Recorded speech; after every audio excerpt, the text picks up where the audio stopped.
गौतम महान तपस्वी, तेजस्वी और धर्मनिष्ठ।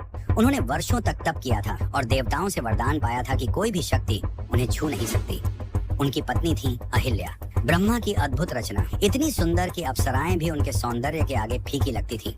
लेकिन अहिल्या सिर्फ सुंदर ही नहीं, वह बुद्धिमती, शीलवती और धर्मपरायण स्त्री भी थी। आर्षि गौतम और अहिल्या का जीवन प्रेम, संयम और साधना से भरा हुआ था। आश्रम में सभी उनका आदर करते थे, लेकिन इस पूर्णता को देख एक देवता के भीतर ईर्ष्या और वासना का जन्म हुआ। देवराज इंद्र, स्वर्ग में बैठा इंद्र अहिल्या की चर्चा सुनकर अस्थिर हो गया। इतनी सुंदर नारी एक तपस्वी की पत्नी है, वह मेरे योग्य है, मेरे स्वर्ग की शोभा बने, उसने सोचा। वह बार बार धरती पर उतरता, गौतम के आश्रम के चारों ओर मंडराता। एक दिन उसने देखा, सुबह ब्रह्म मुहूर्त में गौतम नदी में स्नान के लिए निकलते हैं और फिर लंबा समय ध्यान में रहते हैं। इंद्र ने योजना बनाई। अगली भोर गौतम जैसे ही आश्रम से बाहर निकले, इंद्र ने आर्षि गौतम का रूप धारण कर लिया। वही जटाएं, वही वस्त्र, वही तेजस्वी मुद्रा, और वह आश्रम में प्रवेश कर गया। अहिल्या जो ध्यान में बैठी थी चौंक गई।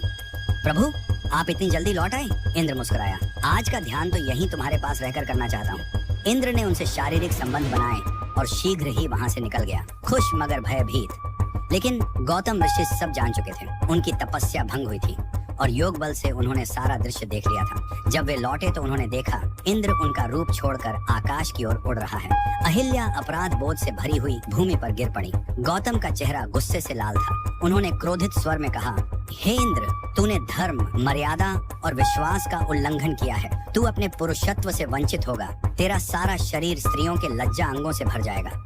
इंद्र उसी क्षण अपमानित होकर भागा। देवताओं ने ब्रह्मा से प्रार्थना की और ब्रह्मा ने इंद्र के शरीर पर उभरे अंगों को कमल की आंखों में बदल दिया। फिर गौतम ने अहिल्या की ओर देखा। तू पत्थर बन जाएगी। जब तक सच्चा धर्म और करुणा इस धरती पर न आए, तब तक तुझे मुक्ति नहीं मिलेगी। जब रघुकुल का कोई तेजस्वी पुरुष इस भूमि पर कदम रखेगा और तुझे अपने चरणों से स्पर्श करेगा, तभी तू फिर स्त्री रूप में जागेगी। अहिल्या रो पड़ी।